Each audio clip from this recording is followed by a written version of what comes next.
మంచోడా చెడ్డోడా మనం దాని విషయంలో మాట్లాడుకుందాం. మనం ఏమైనా ఉంటే మన గూడెంలో మనం సమస్య పరిష్కారం చేసుకుందాం. అంతేనా అంతేనా కాదా? కొట్టినా తిట్టినా మన బిడ్డ, కొట్టుకున్నా మనం మాట్లాడుకుంటాం, తిట్టినా మనం ఏదైనా చేస్తాం. అయితే బుద్ధి చెప్పినా మనమే చెప్పుకుంటాం. కాబట్టి వాడు ఒకవేళ మనకు కావాల్సిన ధ్వంసం చేసింది ఏదైనా ఉంటే మనం మాట్లాడుకోగలుగుతాం. దీంట్లో ఇప్పుడు మీరు ఇంకోటి నిన్న వాళ్ళ ఎవరైతే వాళ్ళ అమ్ముందో వాళ్ళ అమ్మ పేరుతో ఒక పిటిషన్ పోలీస్ స్టేషన్లో పోయింది. ఆ పిటిషన్ ఏం చేసిందంటే, ఆమె వేసరేని గ్రామంలో మేము నివాసము, ఫలానా కులం నాది, ఫలానా ఇంటి పేరు, నూనె నవీను, నూనె వెంకటయ్య, నూనె నరసింహులు, కడమంచి అంజయ్య, నూనె కనకయ్య, నూనె మల్లయ్య, నూనె రాములు, కడమంచి హరీష్, మూతే సంపత్, వీళ్ళందరూ నా కొడుకును చెట్టు కట్టేసి బట్టలు ఇప్పేసి కొట్టిరనే సందర్భాన్ని మేము పెట్టింది. వీళ్ళందరి మీద కేసు అయింది. కొన్ని సెక్షన్ల కింద వినండి, కొన్ని సెక్షన్ల కింద కేసు అయింది. మీరు నిజంగా కొట్టిరా కొట్టిరా అంటే కొట్టిరా, నువ్వు లేదంటే లేదని చెప్పు. కొట్టిరా మరి మీరు కొట్టినప్పుడు మీ మీద కేసు అయినప్పుడు మీరు మాట్లాడాలి కదా. ఇప్పుడు తర్వాత మీరు మాట్లాడిన తర్వాత పిల్లగాడి వాళ్ళ అమ్మ వేసరేళ్ళు ఉంటుంది, ఆ పిల్లగాడు కూడా వేరే ఊర్లో ఉంటున్నాడు. వాడు పిచ్చోడై తిరుగుతున్నాడు, మిమ్మల్ని కూడా తిట్టిండు, మీ కుటుంబాలను తిట్టిండు, పంచాయతీలని అన్నీ. ఇది మీ వ్యక్తిగతం, మీకు సంబంధించిన గూడానికి సంబంధించి.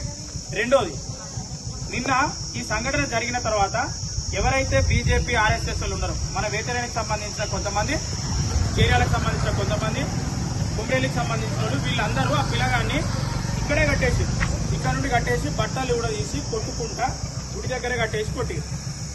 ఇది మన అందరి మీద జరిగిన జాడి, ఒక్కరి మీద జరిగిన జాడి కాదు. ఎందుకంటే ఇది వీడియోలతో సహా ప్రూఫ్ ఉంది.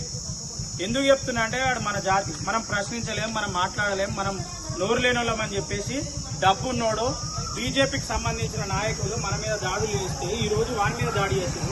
రేపు ఇంకోటి చూడాలి. ఇప్పుడు దాడి చేయకుండా మీరు ఎలాంటి తప్పు చేయకుండా, తప్పు చేయని మీ మీద డైరెక్ట్ కేసులు పెడితే మరి మీరు జైలుకు పోతారా? తప్పు చేయండి, మీరు ఎక్కడ జైలుకు పోతారు? మరి అట్లాంటప్పుడు మీరు ఏకమై మేము తప్పు చేయలేదయ్యా, మేము తప్పు చేయలేదు కాబట్టి తప్పు చేసిన వాళ్ళు వీళ్ళు, ఈ ప్రూఫ్స్ ఉన్నాయి, మీ దగ్గర కూడా సాక్ష్యం ఉన్నారు, వాళ్ళు కొట్టినప్పుడు చూసిన వాళ్ళు చెప్పాలి. వేసరంలో ఒక పిల్లగాడు సాక్ష్యం ఉన్నాడు, ఆల్రెడీ మేము చెప్పిపించినాం ఆయనతో సాక్ష్యం. ఏసీపీ దగ్గర పోయింది. ఇప్పుడు ఏసీపీ దగ్గర కూడా ఎవరు కొట్టిరు అనే సందర్భాన్ని చెప్తున్నాడు. మీరు ఎందుకంటే మీరు ఏకం కాకపోతే, మీరు ఇప్పటికీ కూడా మీరు ప్రశ్నించకపోతే మీ 9 మంది జైళ్ల పాలవుతారు, జైళ్ల చుట్టూ తిరుగుతారు. ఇది ఒక్క చేర్యాల ప్రాంతంలోనో వేసరేన్లోనో అయిన సంఘటన కాదు.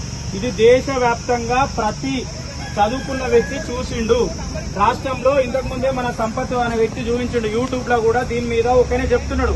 వీళ్ళందరికీ నూనె సంపత్ గారిని మొదలు పెడితే వీళ్ళందరూ కొట్టిర్రు అని చెప్తున్నాడు. ఏమైతుందంటే తప్పుడు సంకేతాలు, మనమే కొట్టినట్టు, మనమే మన పిల్లల్ని శిక్షించినట్టు, మనమే జయశ్రీరామ్ అనమన్నట్టు, మనమే మన గుళ్ళను కొట్టి ఇట్లా చేసినని మనమే చేసినట్టు మన మీదనే తప్పుడు కేసులు పెట్టిరు. ఈ కేసులు పోవాలంటే మీరు ఐకమత్యంగా ఉంటే మేము ముందుంటాం. మీరు రండి, మనం ఏసీపీ గారితో మాట్లాడదాం. మేము చేయలేదేగా తప్పు చేసిన వాళ్ళు వాళ్ళ మీద పెట్టకుండా మా మీద ఎట్లా పెడదాం. అవసరం ఉంటే ఎవరైతే ఆమె ఉన్నదో వాళ్ళ తల్లితో కూడా మీరు మాట్లాడండి.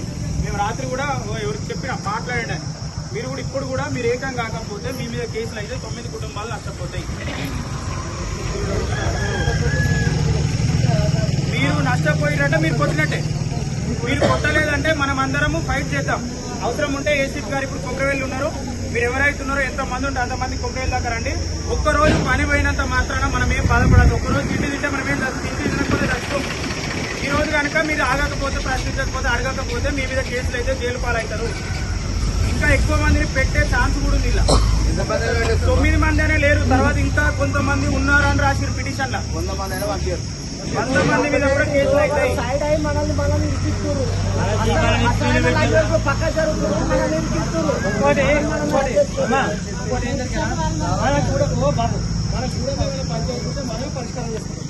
మరి సభ్యత దిగురపై నలుగురు గురించి మాట్లాడకపోయి అని చెప్పి మనం పరిష్కారం చేసుకుంటాం. మన గూడానికి వచ్చి ఎవడో వచ్చి మనం మీద శిక్ష చేస్తే మనం చేతులు పట్టుకొని కూర్చుంటాం అంటే ఇది ఎంతవరకు కరెక్ట్? అంటే వాడు తగ్గిపోయి వాడిని ఇలా వాడు అమ్మాయి ఉన్నవాడు వాడిని అంతే ఉంటున్నాము. రేపు ఇంకోటి వచ్చి మనం మంచిగానే తంటారు అంటే అట్లా కూడా ఉంటున్నామా?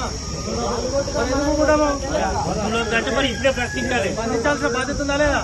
కాబట్టి ఇప్పుడు వచ్చేటప్పుడు కూడా మనం దాదాపు 3 అందరూ